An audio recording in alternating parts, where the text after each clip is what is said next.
All right, folks, welcome to BS Session 26. We've got some good stuff on tap for tonight. Discussion of long-range precision shooting development, ammo, and of course, well, what would a Canadian gun podcast be these days without some political discussion? We won't take up too much time with that, I don't think. And Chris isn't here with us. We moved the show from our usual Friday night to tonight because Chris has a Muay Thai seminar going on at his gym. And then he calls me today and he's just sick like crazy. So here we go without him. This right here has the ability with a 30 caliber clip to disperse with 30 bullets within half a second. Just when I think you couldn't possibly be any dumber. You're listening to your weekly dose of BS, Ballistically Speaking. The Ballistically Speaking Podcast.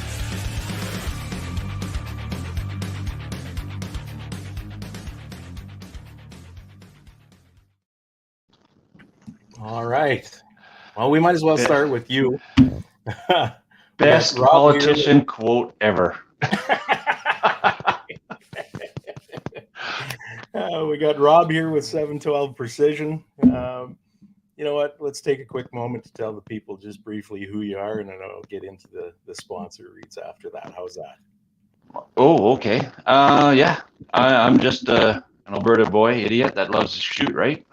And a few years back, started getting into interested in long-range shooting, and it just took me to a spot that I seen. There's a lot of misconceptions out there, a lot of old wives' tales, and I just thought I'd like, I've been fortunate to learn some good things from great people, and I figured I would start a platform to help share that. Nice. Excellent. Yeah. All right. We'll get deeper into that. I got some stuff to take care of, some preliminary stuff, recognizing the people that help us do this every week. We'll start with EM Precision Rifles in Leduc, Alberta, building Canada's finest precision firearms, rifles specifically. Commission a build today at emprifles.ca. Bolt Action Coffee, they're with us every week, bringing specialty coffee to the precision shooting world. Order coffee and merchandise at boltactioncoffee.com. Also call sign 66. Welcome to the Brotherhood. Book a course with them now at callsign66.ca. Odell Engineering, pick up a Canuck shotgun or Bergara rifle from your local distributor and tell them Phil sent you. Look them up at odellengineeringltd.com. Apex Optics, our favorite optic, well, one of two favorite optics dealers. When you buy Apex, precision comes standards. Geez. Find them at apexoptics.co and grab yourself a Rival 4-32 rifle scope and get on the mailing list for more exciting products coming soon. And they just announced that they are coming out with something soon. I'm sure some of the insiders might know what that is. I don't know yet. I should bug Vanya and Carly about that, I guess. But anyways, keep an eye out for their next release. We have Ribstone Gunsmithing, craftsmanship done right. Contact Oscar at ribstonegunsmithing.ca and breathe life back into any firearm. And March Scopes Canada. The Dion Optical Design line of rifle scopes has a scope for all your hunting and shooting needs. Contact Doug and Niza at marchscopes.ca. And with that, we'll get on to some good stuff. Yeah. How are you, buddy? I'm doing good, man. Good. Yeah. You can see you got the Christmas Christmas up. Very festive. Yeah. This is as festive as I get. Well, that's okay. It's funny. I get called Santa all the time by my girlfriend's mother. There. I'm not sure exactly how to take that, but There's worse things to be called. I think what she means is I love you. Exactly. With milk and cookies. That's right. Oh man. So you've been out shooting at all lately? No. Work. Plain and simply. No, it's you got to pay the bill somehow, and that's been keeping me busy, right? So Yep, absolutely. Yeah. Are you? but You're locally, like you're a millwright. How much travel do you do? Yeah, millwright by trade. I work for a good company, and I do a lot of field service. So November was insanely busy. Pretty much every weekend we had some in the field. Oh, So is that right? yeah, so I was a lot of weekends I was out of town. Mm-hmm. Yeah, that Yeah. makes things a little tough for the playtime, doesn't it? It does, but I think it's looking not bad for weather over the Christmas break. So I will probably get out over that. Jonathan Bergen says it's too freaking cold in central Alberta to go shooting this week. No kidding.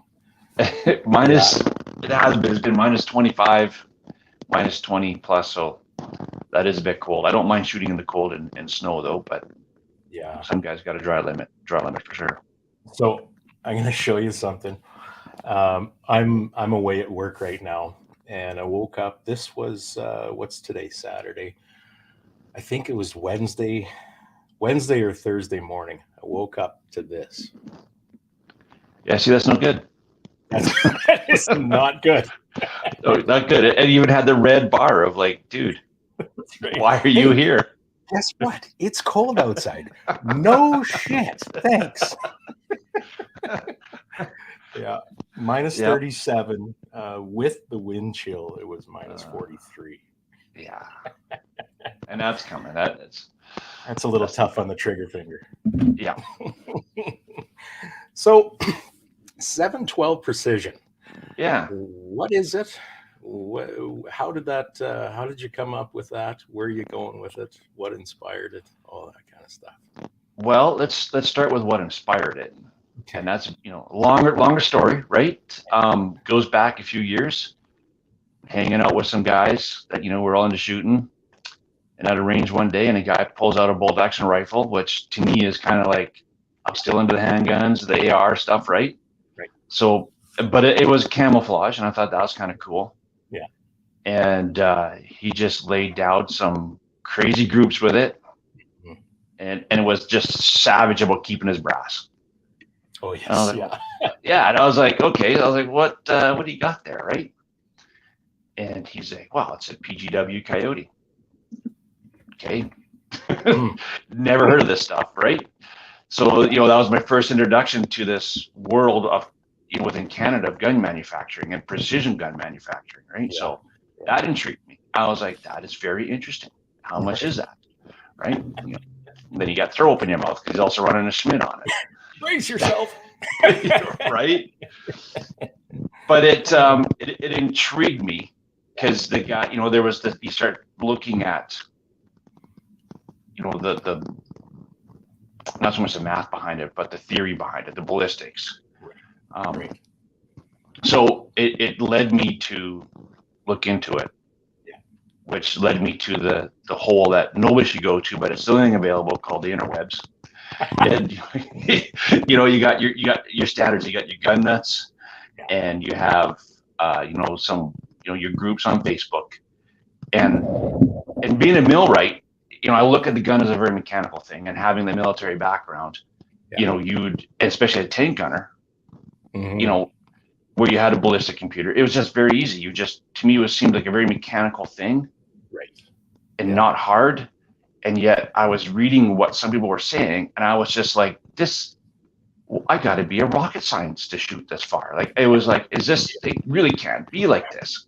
Yeah. So that I was trying to figure that out, right?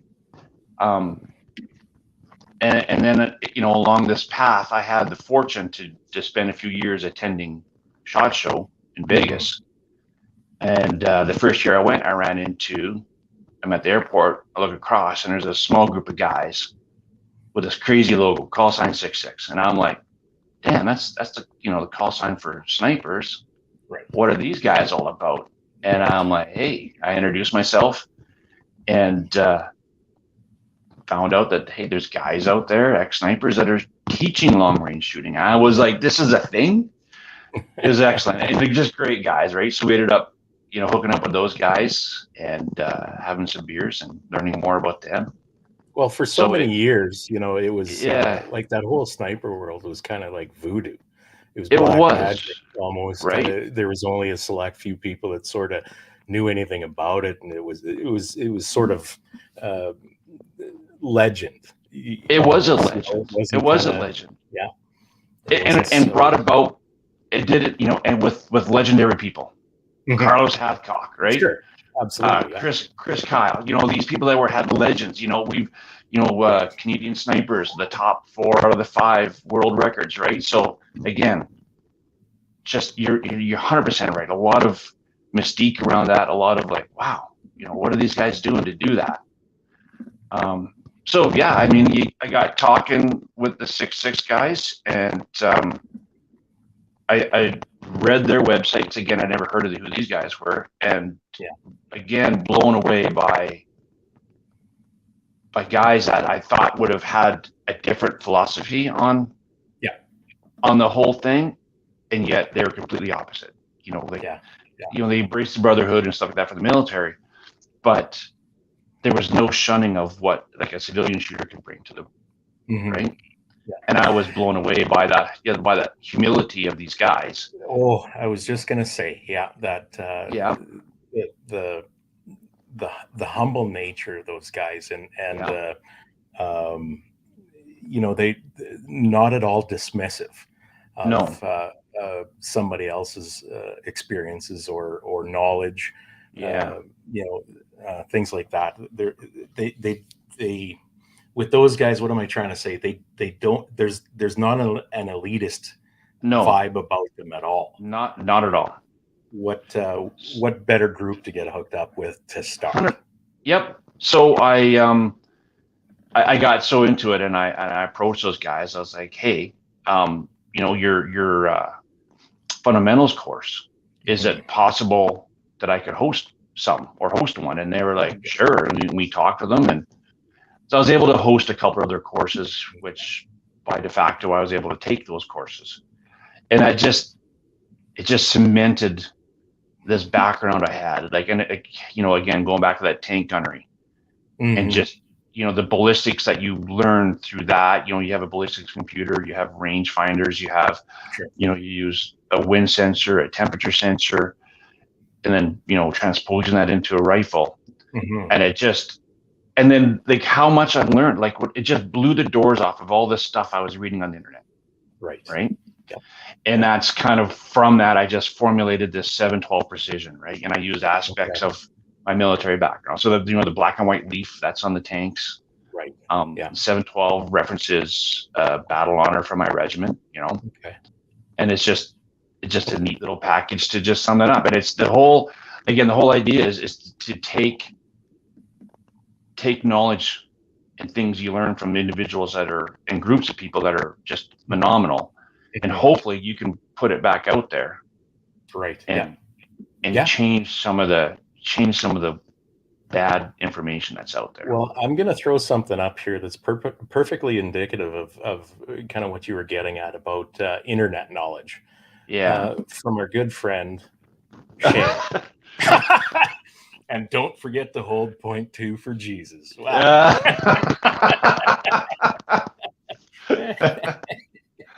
Yeah. Right. Take that for what it is, from whence it came. Whence it came.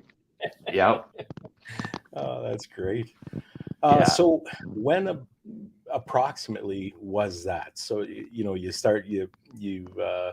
started your journey now. Like I hate using that term, but I guess how better do you describe it? Where did you probably since 2017?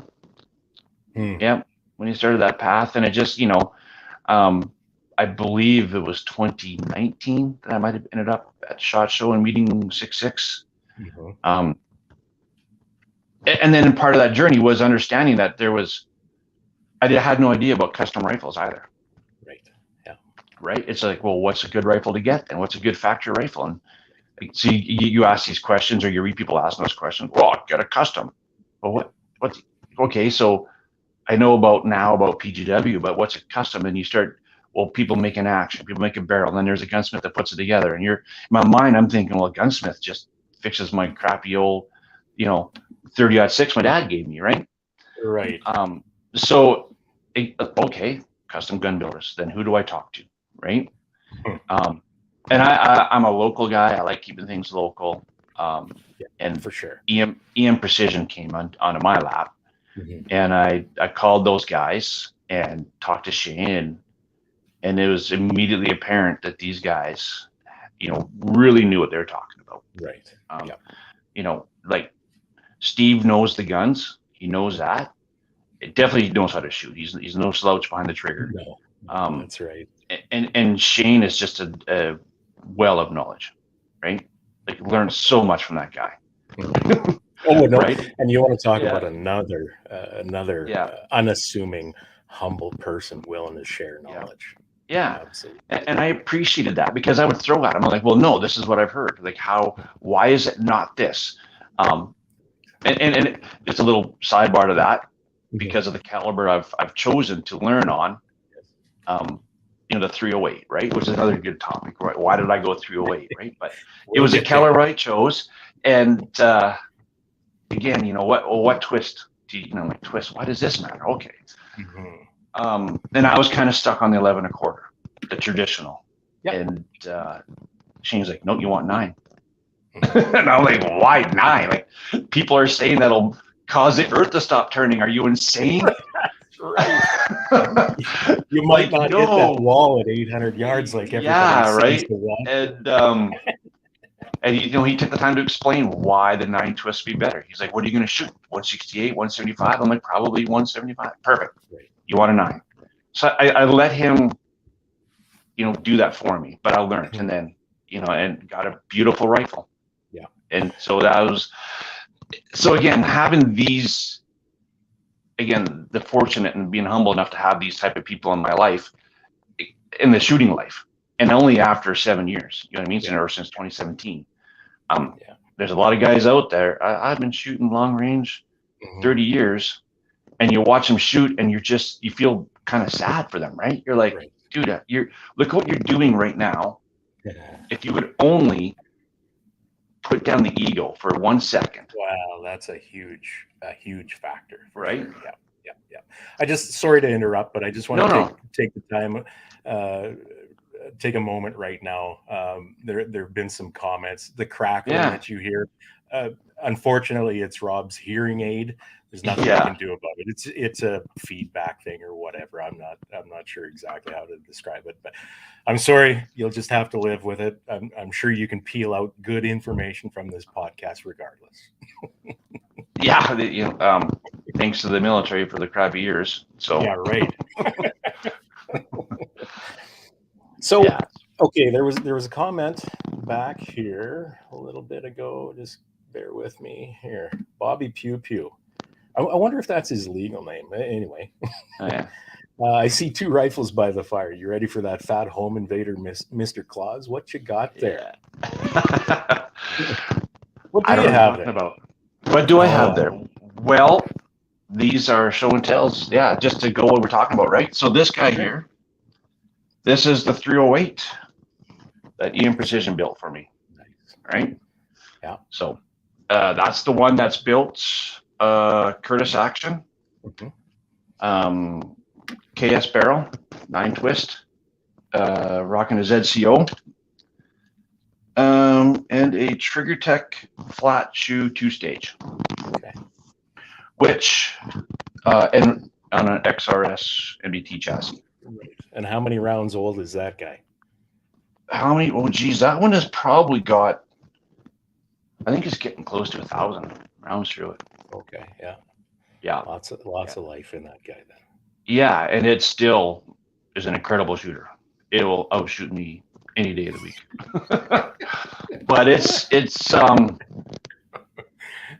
brought to you by our favorite assholes on the internet, EM Precision Rifles.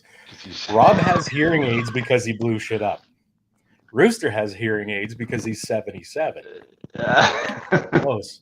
You're just jealous because I'll be collecting pensions soon. Yeah. And living off you, the taxpayer. So yeah, I'll get back to that rifle there. This other one here is a rifle, another 308, had built by a small gunsmith, Caber Arms. Okay. Yeah. And this is again, after I started learning more about what's available for Canadian product, this one is all Canadian pretty much.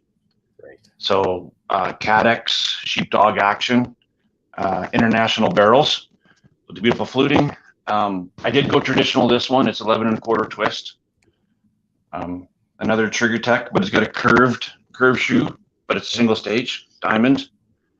Another XRS chassis and Minox ZP5. Nice. And I use spur mounts on both those too. So yeah, so that's like I said, the 308s. And I went 308 for a few different reasons. I love the military tradition behind it. Yeah. Right.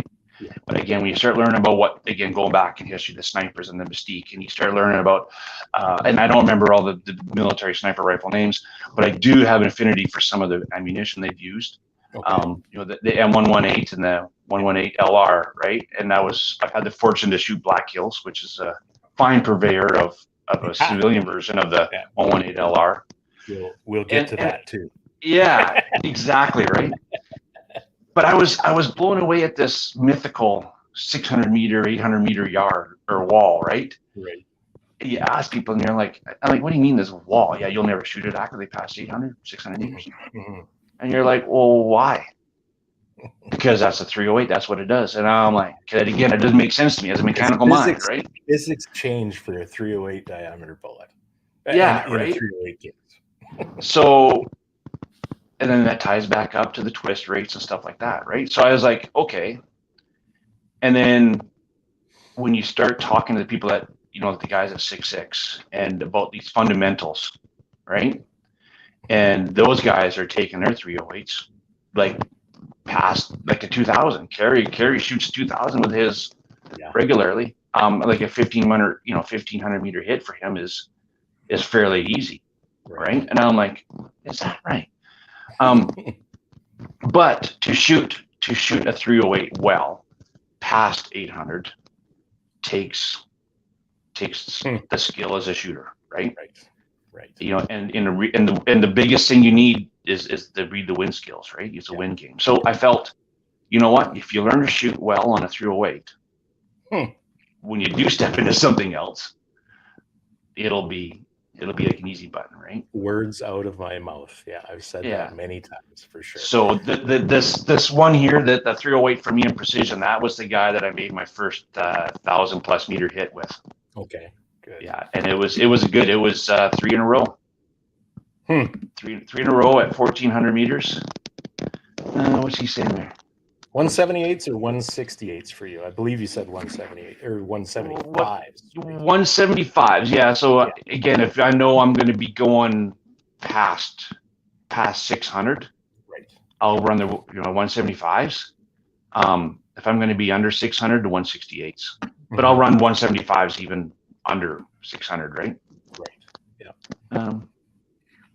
Wayne Zylik, I hope I pronounced that right, Wayne. I'm sorry. Zylik. I've shot the M118 LR and both Federal Gold Medal and Black Hill Match 175. All three are great choices for ammunition. Yeah. And easy to get, right? Federal up here. Mm-hmm. Yeah. Easy to get. Well, so, I mean, as easy as ammunition is to get up here right now. Yeah. I can still get 168, 175s. Right. You might have to get it shipped, but yeah, those 168 Sierra Match Kings are a damn good bullet within their limitations, right? Yep. You can't knock them at all.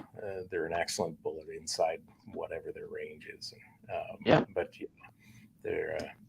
there are better choices out there for longer stuff for sure.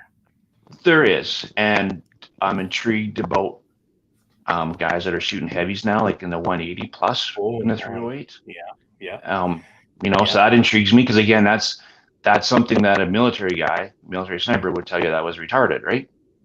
Well, you can't do that. Yeah, no, that's right. I know some of the U.S. Army, some of them at least at some point in time, used to shoot the 190 Yeah. matching out of the 308. Now, whether that was just a certain small portion of the Army Mhm. or whatever, I don't know. But But I remember there's- reading an article that this was back a long time ago, that with a 190 at 800 yards, there was something like a 15-foot arc or something like that. At the time, I remember thinking that's just wild. Wild. Yeah. But, again, you also have these civilian guys that are going out Mhm. trying what would seem to be a batshit crazy thing and then being like, hey, this is working good. Well, listen, in F class now, the Yeah. 185 Burger Juggernaut, the 185 Juggernaut has been a staple for 308 shooters in F class for a long time. Now there's lots of guys going to the 220X Burger now in a bloody 308. So Crazy. I mean, it's a very capable cartridge. What kind of speeds are they shooting those, do you think? You know what? I'd be lying if I said I could cite exactly what they were Right. running, but like a 30-inch barrel seems Yeah. to me they're running around 2650, 2700. Now I know that seems a bit high, but out of a 30-inch, it's probably achievable. I don't know how long your brass will last. Yeah. Yeah. So with these are both 26-inch barrels, Mhm. and I've chronoed the 168s, I think, at 2700, a little over. Mhm. Yeah. Mhm. So Oh, we got they got some speed. Yes, for sure. We got an invite here. Okay. Building Ballistics. You feel like staying up later, Rob? do we want to go on Bending Ballistics show in an hour? Jeez. I could probably make it. Yeah. What the hell? Okay, so we have a correction here, and which most likely holds more credence than my statement. Long barrels, 2550 to 2650 ish. Yeah. I believe what EM Precision Rifle says, and I would take that figure over my stated figure. Yeah, absolutely. That's money. So, but yeah, so that whole kind of part of the conversation, it was a path of meeting fantastic people and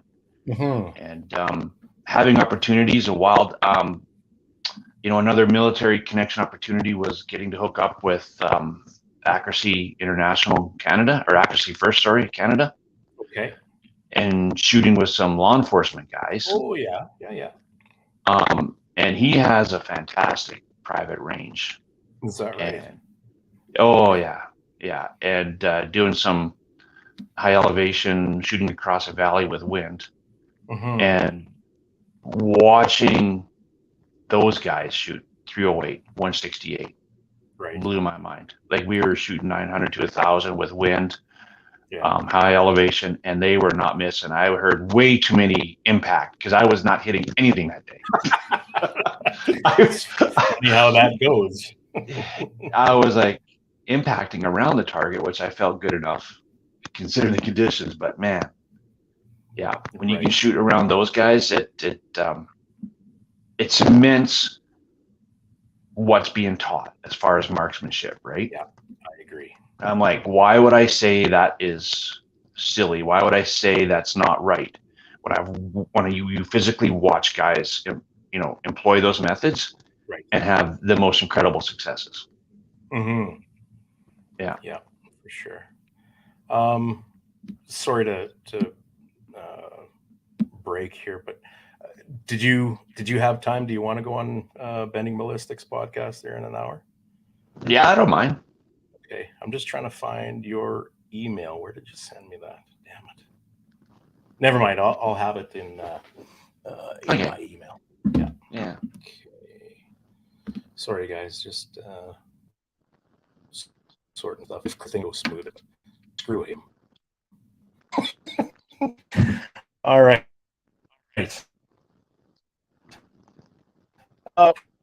Precision. Again. Oh my. Sorry, how long did I drop out there? You're Can you okay hear me? now. Okay. Yeah. Oh, this great camp internet. 712 Precision. What are your plans, I suppose, with it going forward? I mean, you started it for a reason, right? Yeah. Yep. And So plans going forward, again, there's nothing concrete. It's just kind of general ideas that I think would be fun.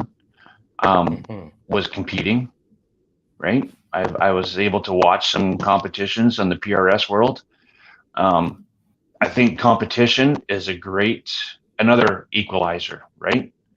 absolutely. It's one thing to go to your one range that you know extremely well and do the exact same thing over and over. It's easy to get good at that, right? Right. Yep. Yep. I can attest. 100%. But when you take those skills that you've learned and have been learning, and then go out to something dynamic like PRS, again, humbled, right? There's a big part of that of the shooting game. That's the mental part, right? Mm-hmm. And competing, I feel anyway, is a way to grow that muscle, that mental muscle, right? Sure. Yeah. Which only strengthens your shooting skills. So yeah. I started off this year at the range I belong to. It goes out to 500. So they have all your targets were within 3, 4, 500 meters. Mm-hmm. So it was a good, you're not having to do dope for a lot of ranges. It's easy to keep track of 3 ranges, 3 different distances. That's right. Yeah. And it was a good way, I felt, to kind of jump in, but not get overwhelmed and still see some successes. And it was great. I mean, my first match, I sucked. I think I was second from the bottom. It was awesome. But over the course of the year and their matches, I always gained ground. That was perfect. That I love that. So so next year, bigger, right? What is it there? The guys out in Medicine Hat. I'm drawing a blank. Why am I drawing a blank? That do the matches out there. Say that again. Sorry, there's a group of guys out Medicine Hat that have competitions. Oh God, Saprol, Southern Alberta. Saprol, that's it. Sorry guys for forgetting that. So I 100% want to shoot one of those, if not 2, next year. Yeah, but that's the goal. Yeah, yeah. So just grow that competition side of things, which again is a way to pass on more information, right? And use it as a way to introduce the people that might be following my social media to other great people that have better things to say than I do, right? Mm-hmm. And I think it would be awesome at some point in the future to host some more courses. Yeah. 100%. I just want to address if Miles is listening, he probably just rolled his eyes.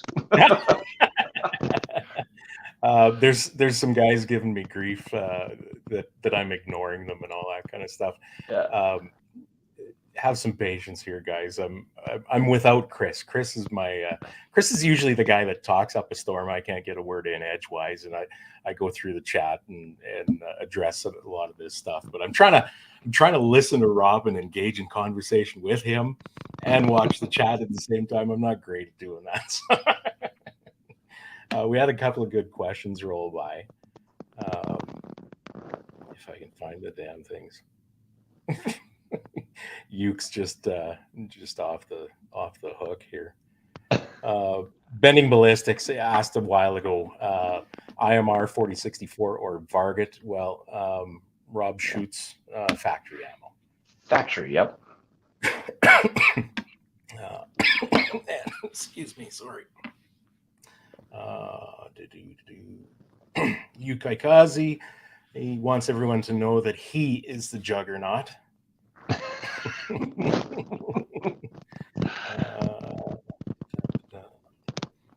We'll get back on track here. There was a question about What hunting bullet would suit a 308 best? I think Jeff here says for hunting okay. deer with the 308, what would be the best grain bullet, best bullet weight? Again, I am not a hunter, but if I recall right, I think there's like in the 150-ish range. I think is what I think a lot of guys are using for hunting for deer, like a 155. I think. 150, 165s, 168, something. Yeah. Like that. I think Yep. for sure. Is what I think is I've seen as a good hunting bullet for 308. And of course something that expands, something good expanding bullet, right? Yeah, for sure. Yeah. You know what? And a lot of guys will give me flack about it, I'm sure, but in something like a 308 or even a 30-06 that I used for years and years ago, I always liked a 150 or a 165 Hornady SST. They weren't the toughest bullets around by any stretch of the imagination, but you know, every damn animal I put one into died quickly. Perfect. So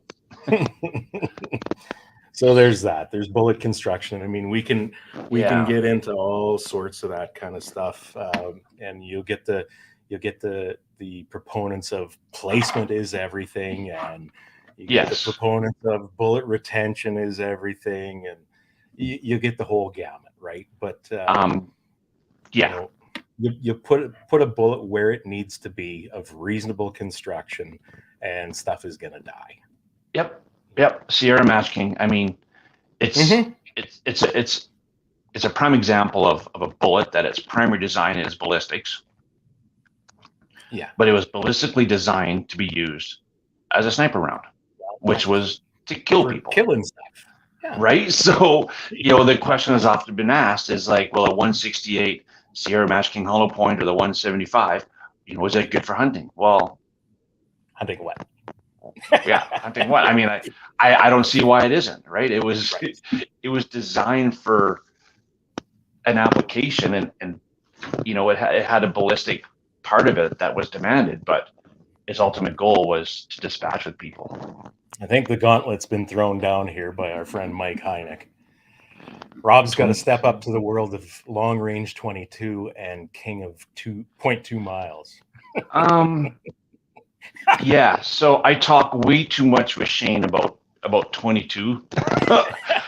And it comes down to like that well of money, right? Because again, when we can talk about kit later, I'm a believer in good kit. I don't think you necessarily have to go broke, right? But I think you should always aspire to have good kit. So I have some good kit. I'm fortunate there. And I look at things like the Curtis Action that's come out with now that 22 conversion, and it's a quick change action, right? So I bug the hell out of him all the time about, hey, and he's always like, well, hey, how about you just make a 22? And I'm like, oh, God, man. So, and it's funny about the ELR comment because you've done the King of 2 Mile, haven't you? Yes, sir. Yeah. Yeah.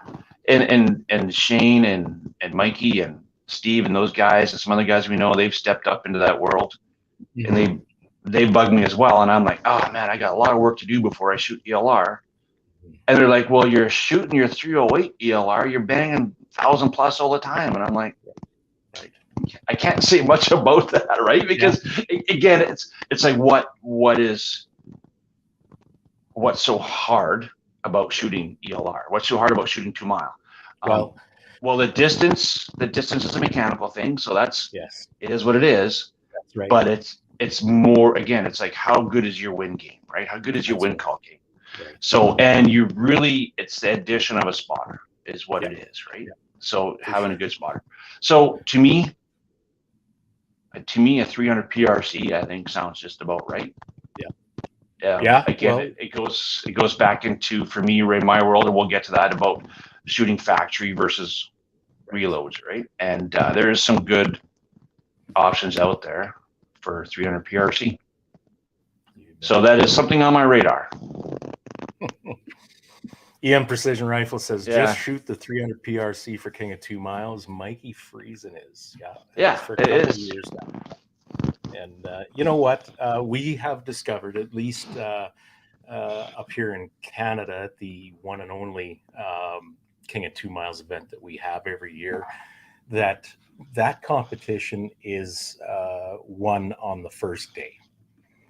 So if guys can get on targets and score some key points early on, it usually gets them up into that top bracket to make it into the finals. And then day 2 is anybody's game, really, from there. With ELR versus I don't know, what do you say, standard long range? Sure. Listen, it's a different world in a sense, but the fundamentals are all still the same. Yes. So we all know that the further out you go, even if we're talking about a 1,000-yard bracket, okay, 0 to 1,000 yards, to make a hit at 400 yards or meters, whatever you want to use, you have to be aware of your environmentals. Right. Like you said, the actual distance in terms of trajectory is mechanical, if that's what you want to use, right? So it's easy to compensate for. That wind, however, is a different story. So, a 400-meter shot is what it is. You've got to be aware of your environmentals. The factor that they play at that distance isn't so great. Right. Now, you take that same shot out to 800 meters, 900 meters, 1,000 meters, and the further you go, the more those environmentals affect that shot. So that criticality of your fundamentals and your coupled with your wind call, your awareness of what's going on downrange, hopefully in at least a couple of different spots along that range, increases exponentially. So 100%. You extend that out to ELR. You take the same fundamentals, the same that same awareness, the wind reading skills, all that kind of stuff. Plus, you keep in mind that there are wind gradients as you go up. Yep. So the farther you go, the higher that bullet goes to get to the intended target. So now you're not only dealing with side to side wind or maybe a tailwind, whatever, wind effect on your bullet. Right. Now you're dealing with what is that wind doing way the hell up there? Because I think at 2 miles with a 33XC, 300 grain burger, traveling at it starts out at mine starts out at 3186 feet per second. Right. I think the culminating point, if I'm not mistaken, is something like 322 feet or something like that. Like that's how far that bullet is up in the air. That's God crazy. only knows what that wind is doing up there. Exactly. Right. So there's a lot of practice, a lot of observations, a lot of and reference. shooting lots. Yes. Yes, absolutely. Did you want to get back onto the competition stuff at all, or have you said your piece about that? I'll just say this. Sorry, before you get into it, I had a thought as you were talking before that. I can attest personally that shooting on your range, on your belly all the time, you can get good at it, and you think you're pretty damn good. Yes. Competition will inevitably, 100% of the time, show you precisely where your weaknesses are. Absolutely. And to me, that is the only reason why I say you should compete. Yeah. And it's not for ego. That's right. Right. Yeah. It's not, don't compete for ego. Don't compete for a placing. Don't compete for the position. Right. Mm-hmm. Compete. That's right. Compete to learn. Compete for the extension of your knowledge. Right. Right. Yeah. And that is because that's, otherwise what are you doing? Right. Why are you shooting? To to me, it's like, wow, there's a bigger world out there of long range shooting, and I don't see why I wouldn't want to explore that, right? So why get stuck just doing one thing and thinking that that's I'm an incredible shooter, right? So get out to compete, to grow your skills. What's Shane? Sorry. Shane's saying, I'm assuming it's Shane. It could be either Shane or Steve, but judging by the amount of chats that's coming in here for me on precision rifles, it's got to be Shane. best way to learn is to do it. Successes or mistakes, especially mistakes. I'd like to say, analyze, correct, retry. Absolutely. Yeah. And you had another one up right behind that. Our friend Yukai Kazi. What is this? What is this meter shit? We judge distance by bald eagle wingspan in America. I like 10. 10 is easy. And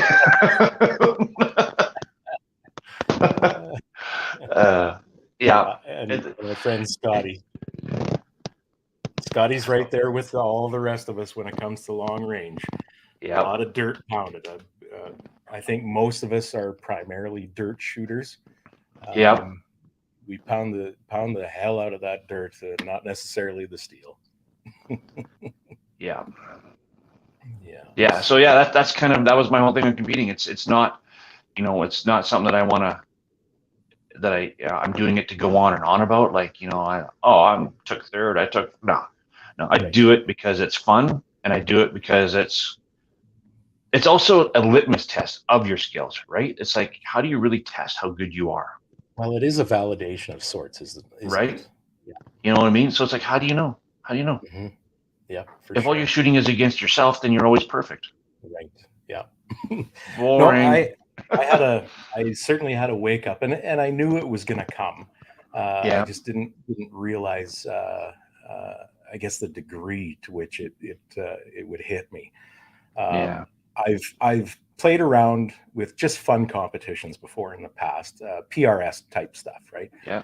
I'm a reasonable belly shooter. I get into the PRS stuff and went to several competitions this year, and it's definitely a different game. You're under the clock, and things tend to fall apart when you're under pressure, right? Fairly quickly. So there's that. Plus trying to, it's one thing to go through a scenario in your mind and, okay, I'm going to go do this and this and this. And you get into it and you pull off the first one and you switch to your next position or next target or whatever. And you go, okay, what the holy shit? What was the plan for this one? Yeah, right. Crap. Well, we'll make the best out of it. So, and you know what?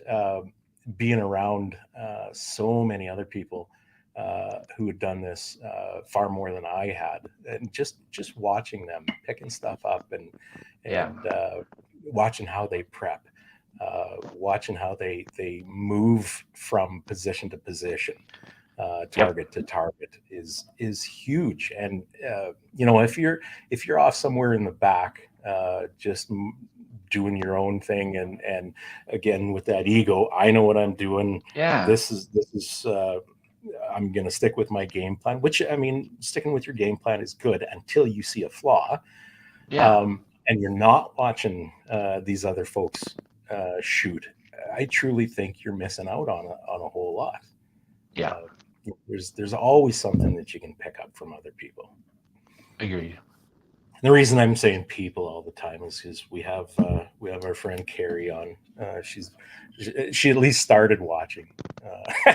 So there is. I don't know a lot of the other. You're right, Carrie. I know Carrie personally, but there's fantastic women out there shooting, and absolutely, man. Turn the wheels right off of it, right? Which is amazing. Yep, absolutely. It's good to see them out there. You betcha. Just going through some of the. Oh, there's somebody. Oh, Wayne. There was a couple of guys in Texas that were doing 600-yard shooting in a warehouse to do load testing and group. Oh, yeah. Some really good information, and that was back in the 90s. And that was the what did they call that article? I've read. I Yep. have that somewhere, but the warehouse. Yeah. The Warehouse Diaries or something like that. But I didn't. I thought it was 100-yard shooting. It was the bench rest guys, and they were doing some amazing things. And they did so much testing, barrel lengths, and Yeah. they found it didn't matter what caliber it was. They found that 21 3/4 inches was the optimal barrel length, no matter the caliber, for that short range accuracy. Yeah. They also did some testing with neck tension and neck thickness and all that kind of stuff. It was really quite fascinating. I wish I could remember the exact name of that article, but it was. But I know the one. Texas Yeah, I read it. Yeah, pretty cool Um, stuff. It's guys like that, and that's one of the reasons why I love following Applied Ballistics. Yeah. You have there's an amazing guy, Brian Litz, in Applied Ballistics, and what he's doing, right? You have the ballistic app from that guy. You can flange it up with the Kestrel. Mhm. But here's a guy that not only blows the doors off of wives' tales from precision long range shooting, he backs it up with science and data. He'll tell you why it's junk, right? Because I love reposting his stuff. I love reading it, and I love going, I knew it. Yeah. He just told me why I knew it. But See, I told you guys. yeah, right. One of the things he talks about is data collection, of course, right? Which is why we love to shoot. Right. And when you're doing, do you shoot 3-round groups? Do you shoot 5-round groups? Do you shoot 10-round groups? Why? What is important? What's good for gathering data, right? And there's a reason why you would shoot 3-round groups. Right. But there was also, what the hell is it called? Or just something about dispersion, statistics around dispersion, right? Okay. So it doesn't, like, you are going to have a percentage of rounds that are going to fall without of this, my rifle's a half MOA gun all day. Well, the rule of dispersion is going to tell you that statistically there's going to be X many rounds that are going to fall outside of that, despite your best efforts. And I've done that. I've gone out and proved that. I've gone out and shot like 20-round groups at 300. Yeah. And just to see that, right? And now you're like, okay, yeah, most times, typically this gun is, a half MOA, like 0.6 MOA. But what I can count on, what I can guarantee this gun will do no matter what I do, is it's actually more like a 0.8 MOA gun. Right. Yeah. Right? Yeah. True statistical analyses. Exactly. So you know that, and it tells you, and it's good. Oh, now I'm up. Okay, I got to shoot this target PRS at 900 meters. It's a 3 MOA target. Okay, I know what I can expect. If I do my part, read the wind correctly, I know what my probability hits is going to be now. Right. Because I've done this exercise. Yeah. You've got your hit probability plus your what do I want to say, win budget to account for out at those longer ranges, right? And that's where bracketing becomes so important, especially in a speed game like PRS. Yeah. You've got to get all those shots off in 90 seconds or whatever the heck the stage time is. But, it's fascinating stuff, and it's all hard data. Brian Litz has taken the sort of the internet legend type stuff, the wives' tales and all that kind of stuff. And, my gun shoots better at 200 yards than it does at 100 yards because it has a chance to let the bullet go to sleep. Go to sleep. Exactly. So that's exact stuff like that. Like, a bullet went to sleep. You know what I mean? Like, what is that? That makes no sense. Does a football go to sleep when you throw it? Yes. Is there a spot? It's a tired pig. Yeah, like so that's I love that guy. I love him to death. I think he's amazing what he does. Yeah. All right. Sorry, just taking care of a little bit of business here. You want to talk about the evolution of marksmanship? I do. Okay. I don't have to ask twice. No. And again, this is purely just my thoughts on it because I think about this stuff, right? No, it's excellent. And it's a lot of it's influenced by my interaction with who I have. That again, those people that we've mentioned. Right. Marksmanship, I think you kind of have two key places where it grows from. You got the people that have traditionally shot for sustenance, right? Yep. Mom, pa, right? And you have the military, right? Yep. So the people that have traditionally shot for sustenance, very defined ranges traditionally, right? Like a 200-yard shot might be, depending again if you got a forest or a prairie type, so maybe 300 might have been a traditional shot for you if you're more of a prairie guy, right? Right. Again, traditional calibers, 30-06, 308, and you just kind of knew. You set your zero for 100, and you just knew plus or minus. You guessed the distance. There's no such thing as a rangefinder, right? Yeah, right. And you had that. You knew where that Boilermaker shot was and the way you went, and you learned on that, right? And these are the guys that would have maybe a box of ammo for 10 years. Yeah, that's true. And they would their range of shooting was maybe confirmation to zero every hunting season, right? And some of those guys were good shots. And a lot of those guys are good shots. I mean, you had to put food on the table. So you have this marksmanship coming from that, right? Then you have the military side of things where there's a whole different dynamic to why you're shooting, right? Especially when they started developing the idea of snipers and an Overwatch type of mentality, right? Lindsay. Yeah. Those Oh, left-handed prick. rifles shoot better. Ballistically speaking, the barrels are better tuned for us, suckers. Frank Ollie would love that. He'd be all over that. Yeah, absolutely. Yeah. Yeah. So, and the military loves to train people. Yeah. I think that's part of what they live for, training, right? Mhm. And because they love to train, they love to set up training programs.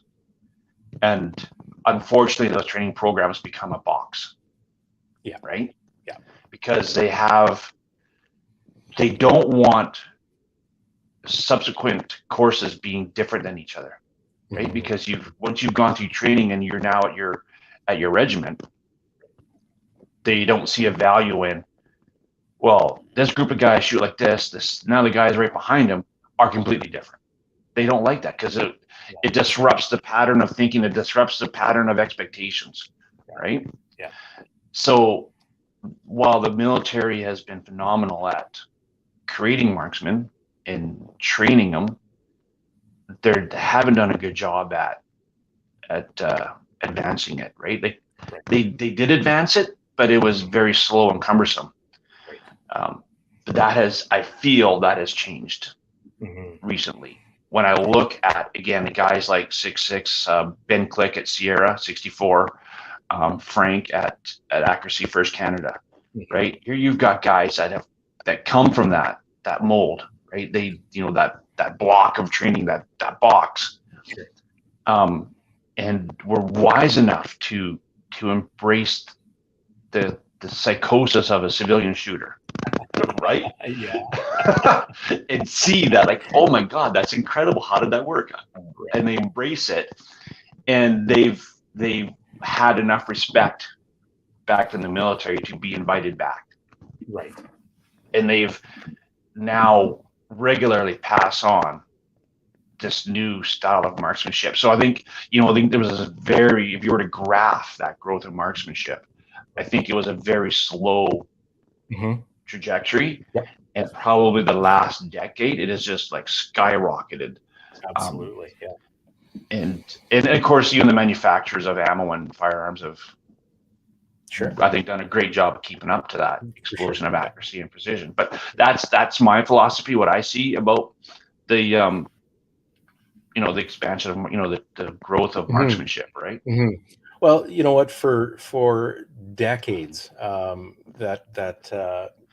fostering marksmanship, at least in North America, I don't know how it was done necessarily in Europe, but I think it was much the same way that you know, the U.S. had their civilian marksmanship program. Yeah. I think to some degree we had some things resembling that here in Canada. But the civilian marksmanship program was developed for different reasons. Right. It was for people that weren't necessarily in the military. Something like Appleseed. Yes. Yeah. Yeah. It was from what I understand, it was a way to have sort of the ability to pick from civilians in a wartime scenario, sort of thing. Gotcha. To have a prepared class of people, I guess, in that sense. Now, snipers and that have been used for many decades throughout conflicts to great use, but there have been so many instances in the past where they were employed in a conflict for a very specific reason for a very short period of time. Once I'll use the U.S. for the better example here. Once that purpose had expired, they dropped anything to do with snipers. It was kind of they're sort of the black sheep, or viewed that way. Yes. Yep. And it wasn't until I believe the late 60s, possibly even, I'm not good with the history here, but possibly even Vietnam, where they found use for snipers again. And after that, there was somebody that piped up in the Army and said, "Hey, we keep doing this. Let's get a cycle program, right? Yeah. Cycle on, cycle off, and losing skills, losing personnel. And let's create a program." I think it was attempted twice, and it finally took hold. And now you look at the extent of use for sniper teams in militaries all around the world now. Well, they see it, and it's called, I think, appropriately, force multiplier, right? Yeah, for sure. And that observation portion of that team has proven to be invaluable as well. So Overwatch to advanced intelligence and stuff like that, is they finally realized it was pretty invaluable. So I think, and then you go from that to the civilian stuff. Like bench rest has been around since forever, since the 50s at least, I believe. Right. I may be wrong on that. I welcome any correction anybody might have out there. But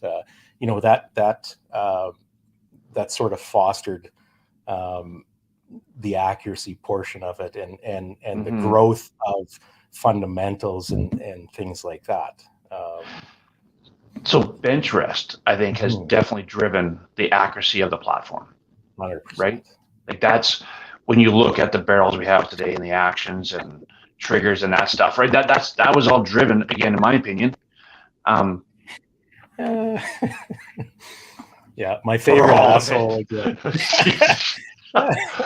Shane says it's great hearing history like this from someone that was around for all of it. So the bench rest, it drove that technology, it drove the platform, right? Sure. Which is perfect. You got to have, there's two parts to this equation here, right? But the marksmanship, the person behind driving a rifle, that's what's growing, right? That's what's gone away from. Yeah, the finely tuned machine has been around for quite a while, but not so much the driver, right? Like understanding how much influence the shooter has on the rifle. Yep. Right. I don't think that was ever really fully understood. Right. Like, I will muscle this rifle. I will make it do what I want. Right. Hold Versus that rifle like a man. Hold that rifle like you right. mean it. And now it's like this, when you look at what's taught now, and I don't, all the top schools, and we listed off 3 of them here for Alberta, but when you look at all the good schools across North America and across the world, they're all teaching the same fundamentals, because they are what's found to work, right? Right. And we were talking briefly about like just a grip alone before the show, right? Like getting away from this choking that rifle, the big grip and muscling that. Yeah, right. Versus getting a straight grip, a vertical grip, and you're just kind of pulling it in, your thumb is resting, you know what I mean? And then really trying to keep your input. You need to drive the rifle somewhat, but you want to keep input as little as possible, right? So that's the climb of marksmanship where we've gotten to these. Probably the McMillan A5 stock is at least what I've seen is probably one of the first stocks to kind of use that very vertical grip. Yeah, it a little bit before that. Like they came out with the A2 or A2 or A4, anyways. Before that, but it's a more, especially for prone, arguably all positions, but that that vertical grip seems to me at least to be a bit more natural position. It was Cappy. Grip and rip it. Just choke the hell out of that, buddy. Right.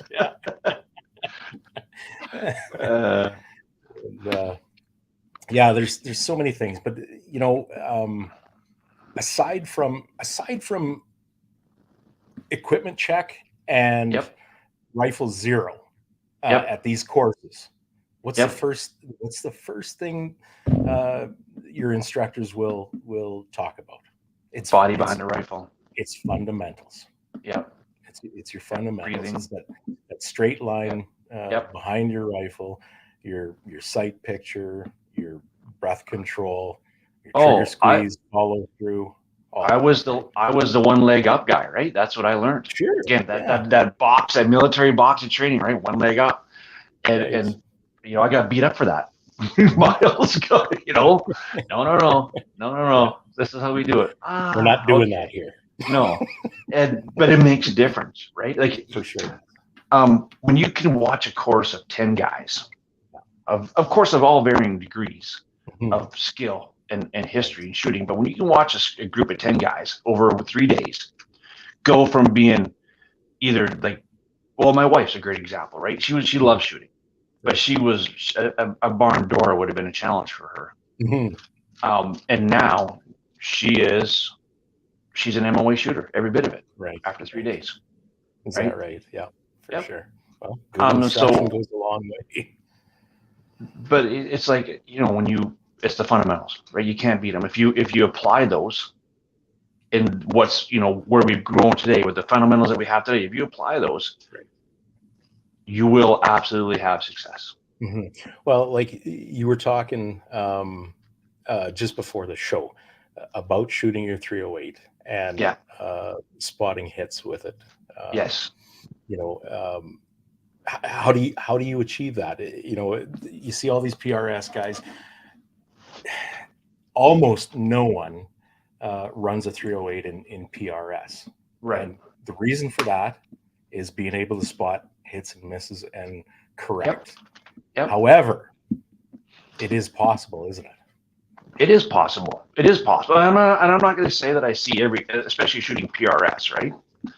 I'm not going to say that I've seen every hit, but I see enough of I see pretty much all of them, right? Now, recoil control is massive. Recoil management, right? Understanding recoil management. Now, some of that, of course, muzzle brake, right? Weight of, so these two rifles, they're both running close to 18 pounds. Right. But I don't run any weights. I could literally run them heavier if I wanted, which would go even further to helping me spot, right? But I think 18 pounds is good. It makes it for a rifle that's easy to move around. And but body position, like even if you are standing behind a tank barricade, right? And you've got one of your, I did bring some, you got your good old shooting bag, right? Right. And you square off behind that rifle. There's no reason why you can't see your impact if you've got, the terrain for it, obviously. But there's no reason why you can't spot a 500-meter hit, Mm-hmm. Yep. right? You I agree. hit or miss, right? There's no reason, as far as I'm concerned, I do it. So, 100%. and that's the beauty of learning on something like a 308. I understand, and I probably am going to move to a 6 mil, and I look forward to that day. Yeah. Because I think I'll do a heck of a lot better. Yeah. But you've done But the hard stuff already. But it's fun. It's fun shooting a 3, and it is fun watching people's eyes, eh? Yeah, away. that's right. Who brought this dinosaur? Yelling from around here, are you? Yeah. Cappy's got some more knowledge for us. Yeah. He says if you're a little, how do we say, more round than tall, one leg up still has its place. Oh. Like if you're a rocking horse, yeah, you probably want that outrigger. There you go. Perfect. Okay. Hey, why don't we?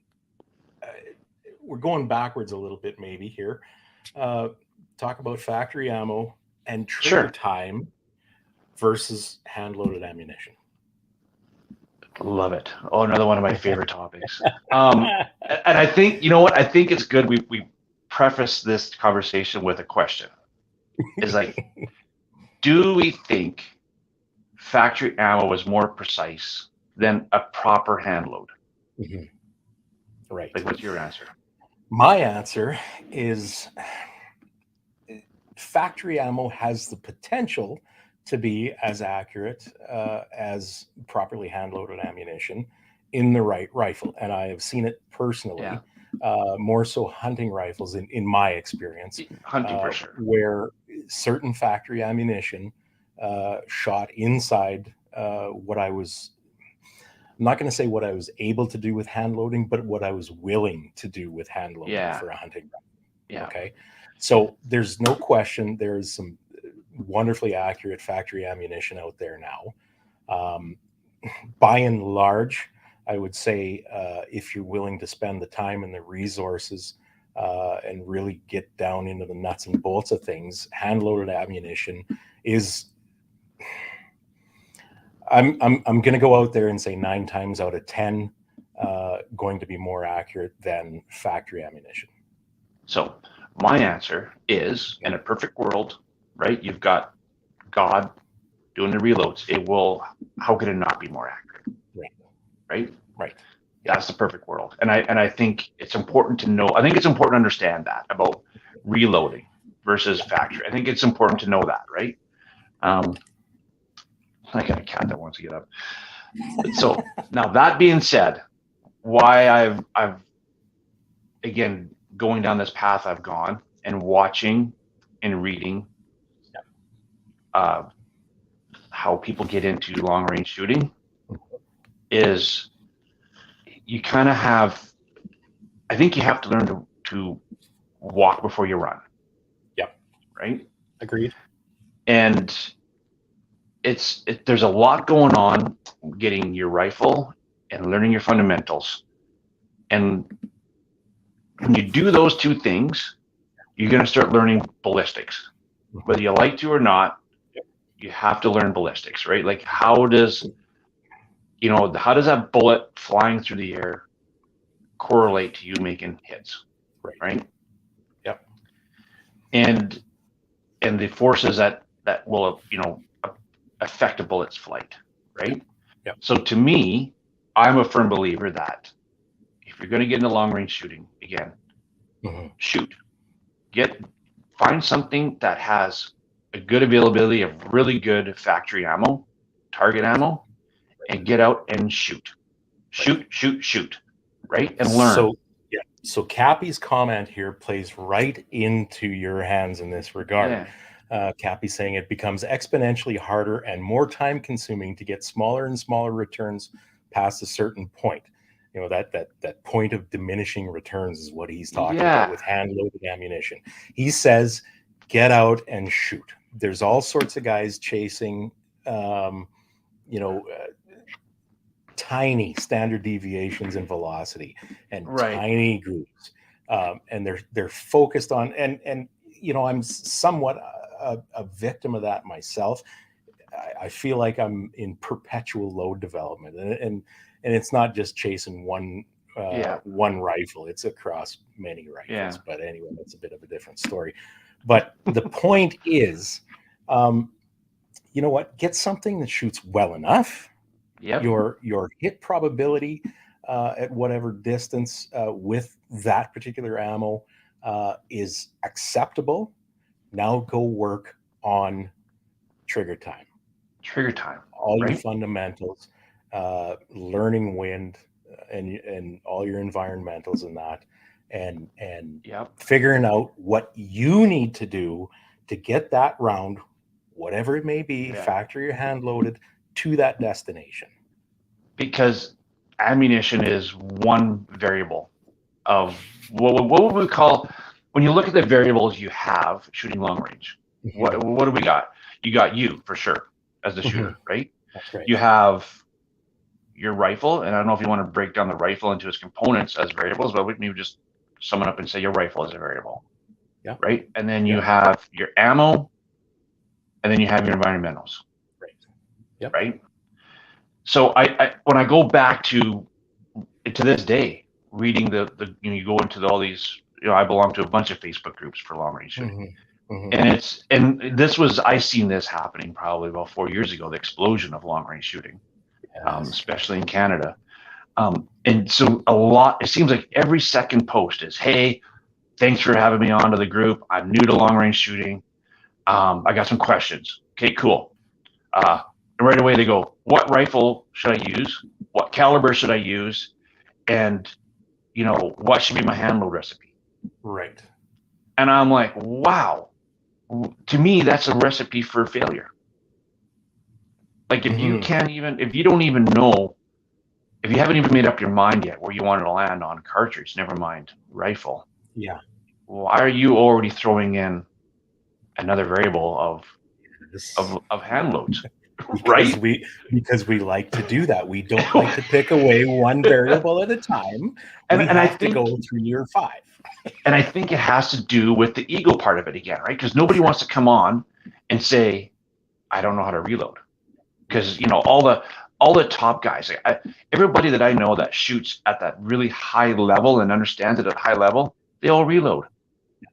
Yeah. Right? And why? Because they have done it long enough, as far as I can tell, to understand where they need to be with their hand loads. They understand what they're doing. They understand what they're trying to achieve. You bet. But they've over the years. That's right. They've peeled out those variables. Yep. Instead of down to a season. Yeah. Or a couple of weeks of load development or whatever. So I'm okay being over here, being the guy saying I'm not really ready for that yet. Mm-hmm. Yeah. You know what I mean? And I have guys to lean on. Shane is always bugging me about reloading. And you know what? He would absolutely, it'd be almost like Ratatouille, where the rat under the hat. Yeah. He would be doing that over the phone for me, right? and I get that. And that's cool that I love the guy for being informing me about that. But I think it's Bobby Pew Pew says quarter-minute rifle and some luck makes the positional shooter that you ain't. I'm not sure. Sorry, I'm not a linguist. 1 minute rifle and mad wind reading skills can still win. What he's saying is you can have really accurate rifle, really accurate ammunition, but a guy that has an okay rifle, okay ammunition can still win if the shooter's on. Yeah, agreed. And that's why I shoot factory.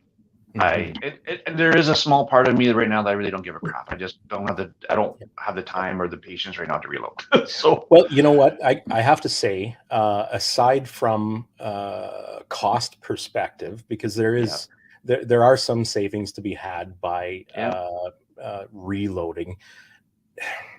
If you take the initial cost of purchasing all the equipment you need out of that equation, I think what you're doing is probably one of the best things you can do as a new or relatively new aspiring long-range shooter. Buy good ammo, that your rifle likes and get out and shoot the living shit out of it. Yep. Once you get to a proficiency where you have these things somewhat mastered, then the investment in reloading equipment and components, I think, then becomes a consideration. And understand the ballistics, like, get the literature from Applied Ballistics, Right. and talk to the guys. And when you can really understand that language and what's going on there, Yeah. then you will understand reloading, right? Right. Yeah. And also, and what's important there, because again, there's guys that'll tell you, like jump to land and stuff like that, and oh my God, there's so much there. Like, oh man, there's like and volumes.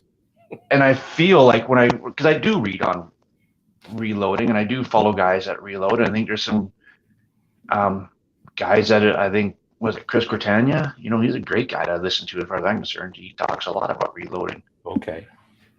And he's got some controversial thoughts on that, right? Yeah, for sure. All right. You know what? I hate to cut this short. I mean, we could go on and on and on and on. I think it's been a pretty good discussion so far. You know what? We're going to hop over to Bending Ballistics podcast here right away. And just wanted to remind you folks, check us out on Facebook at facebook.com/BS podcast. Leave a review for us if you care to. Let us know how we're doing. Let me know how I blundered this episode. Leave a like on our page. Share if you would, please. That would be great. Also, email us with any questions you might have. info@bspodcast.ca. I want to give thanks again to the people that make it possible for us to do this every week. Always. Shane and Steve with EM Precision Rifles, Miles, Carey, and Cappy with call sign 66, Duncan and Rob at Bolt Action Coffee, Phil Odell at Odell Engineering, Doug and Niza with March Scopes Canada, Vanya and Carly with Apex Optics, and Oscar with Ribstone Gunsmithing. Now, tell the nice folks out in internet land where they can find you and your good work. Me? That's you, Rob. God. Yeah, okay. I'm looking behind it. 712 Precision is where? I'm on Instagram. Basically, that's it. Good old IG. Under 712 Precision. Yeah. So it's I have it locked down right now, but if you shoot me a request, I look at them all, and I definitely let guys in. I have no problem doing that. But 712 Precision on Instagram. Just go from there. And I follow quite a few guys, and I try to lay down as much stupid crap as I can there. Yeah, you know what? Like I love seeing your posts. I don't get on Facebook a whole bunch, but you're talking about the Brian Litz articles that he puts out. You very faithfully forward those or share whatever the hell you do. That's right. And it's good to see. And I'll flip on Facebook and start scrolling through, and I'll see one of those articles, and I don't always catch Litz's feed, but I somehow always seem to catch your share. Perfect. It's good information to have, and it gets, I think it gets a guy away from the internet forums and that, where you run into all the folklore and bullshit. The unreliable, potentially unreliable information you run across on the internet. Yeah. So I do that, and I like to share. Like if I go out for a range day, hang on a sec, Doc. Oh my God, there's people coming in with lights. So I share my range days, and I share the days I compete, and I just share rifle pictures and that kind of stuff. So all good stuff. Well, Rob, thanks very much for being here. Thanks to all the folks out there that joined us tonight. Good show. All right. Take care, folks, and we will see you next week. This right here has the ability with a 30 caliber clip to disperse with 30 bullets within half a second. Just when I think you couldn't possibly be any dumber. You're listening to your weekly dose of BS, ballistically speaking. The Ballistically Speaking Podcast.